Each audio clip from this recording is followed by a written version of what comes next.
Cruise demand is fading and inventory is rising. Why is this happening and what does this mean for your casino offers? Let's dig in.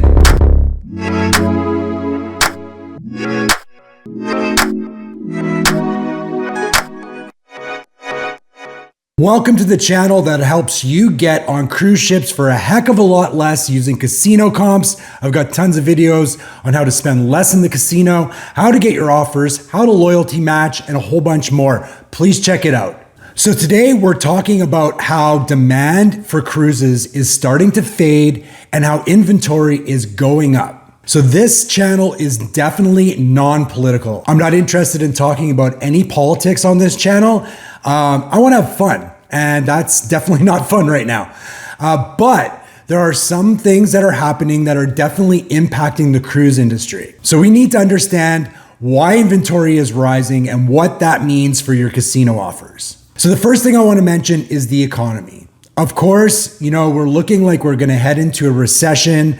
The tariff issue is causing people to be a little bit concerned about their money. What happens when people are concerned about their money? They stop spending and they start saving money. So for this reason, the cruise lines are starting to see drops in bookings. This is probably going to get worse as we go along too, because there's going to be job losses in certain industries like hospitality, manufacturing, and shipping, which means more people unemployed, and of course, even less money to spend on stuff like vacations. Less tourism to the United States. This is another big one. So all around the world, people are not traveling to the United States right now because they may be a little bit concerned about what's happening at our borders. And this is especially true for Canada, not only for the border issue, but of course the whole tariff issue and a bit of a revolt with Canadians when it comes to traveling to the United States. This is really affecting Las Vegas right now,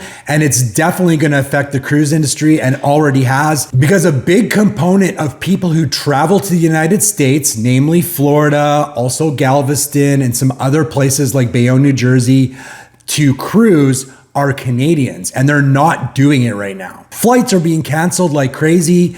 I think prices for flights are going to go down, which is pretty good news for us as well. The last one I want to talk about is inventory. Every time that a cruise line brings a new ship online, that is a significant amount of new inventory for sale. Let's do a really rough kind of exercise of this. Let's say a cruise line rolls out a new ship with 2,000 cabins. That's not, out of the realm of possibility. It's happening quite a bit now. That cruise line is going to sail 7-night itineraries. That leads to 100,000 more cabins being available throughout the year for booking. That's not a small number. Now you can extrapolate that and you look at Princess adding new ships, Royal Caribbean aggressively adding new ships, Carnival's got new ships on the plan, so does Norwegian Cruise Line, MSC is entering the market, and you can see there are hundreds and hundreds of thousands of more cabins for you to choose from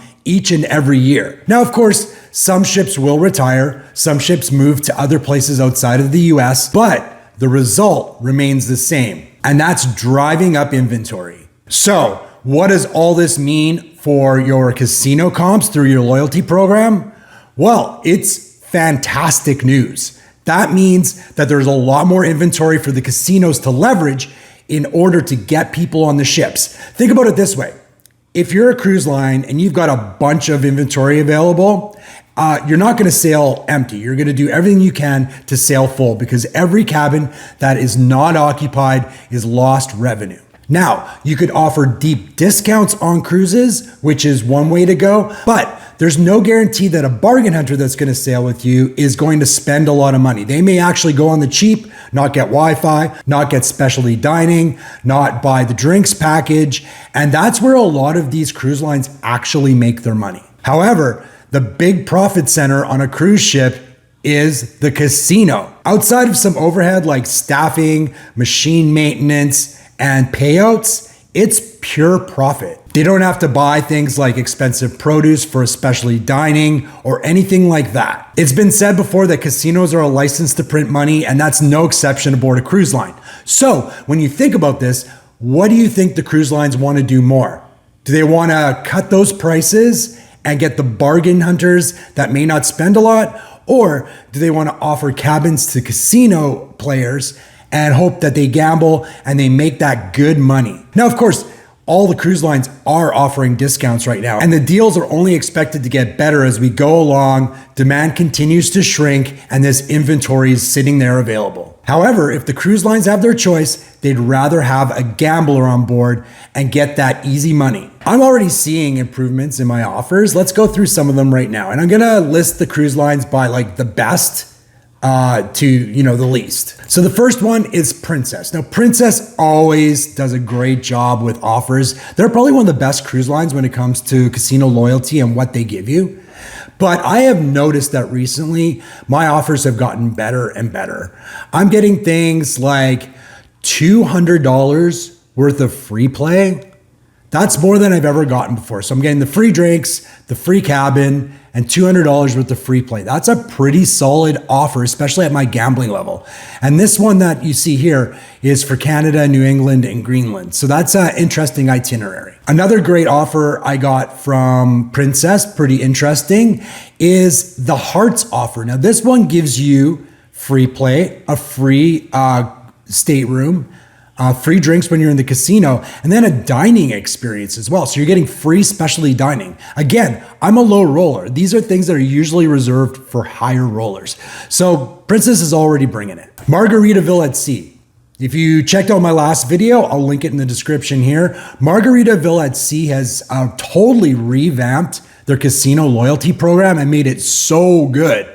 Not only that, but you can get a free cruise just by loyalty matching so easily with them right now. They're feeling the pinch. They have some excess inventory. And the thing is that Margaritaville at Sea is trying to fight a bit of a perception of them in the industry, that they're junky, that the cruises suck, this and that, the food's bad.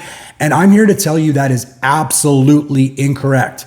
You go on Islander and you're gonna get a gorgeous experience. The ship is beautiful, the staff is amazing, the food is awesome. My cabin was one of the best ones I've ever stayed in. And they'll generally offer you a balcony room when you do the loyalty matching. I will put the link in the description for the email to get that started. Royal Caribbean. So after a while, with my offers starting to fade a little bit with Royal Caribbean, they are starting to build back up again. You can see through my queue, I've got a ton of offers right now. And one thing that's changing slightly is now I'm starting to get free play. I generally don't get free play at my level, but you can see I do have a couple of offers here with free play. So Royal, who's a little bit less, willing to give stuff away, they hold tight because they've got such a good product that they generally try not to. But you can see they're starting to loosen the purse strings a little bit and offer me a little bit more. Actually, for the first time, I saw the drinks package for under $60 a day. And that's the first time that I've seen that in years. So you can see that Royal's starting to feel the pinch again. And they have Star coming out here in the fall. So they've got another, 100,000 cabins to sell when this ship launches. Finally, Carnival. So with Carnival, I don't know if you know, but they release their offers in blocks. They do it quarterly. So I don't think we've gotten to the quarterly new release yet. So I'm still getting the same offers that I was getting before. By the way, they're great offers. Like Carnival does a great job with offers. I get more cruises from them than I could possibly use, especially with my offers through other cruise lines. But I do expect with the next set of offers that come out, they will be even better because, again, I think that Carnival's going to start feeling the pinch here as well. They've got a bunch of ships planned. They're going to be affected by the same issues with inventory and demand that the other cruise lines are facing. And for all of these, I think this is just the beginning. We're not even in a recession yet. Like the recession is likely going to come later on in the year. And once that actually hits, then you're really going to start seeing things drop off. So cruise lines kind of have identified this and they're slowly ramping up what they're willing to give you. I think you're going to see things like all-inclusive cruises come up with some lines, maybe Norwegian, who's done that before. You're going to see bigger offers with more free play. You're going to see upgraded rooms and a whole bunch of other great stuff. So keep your eyes open.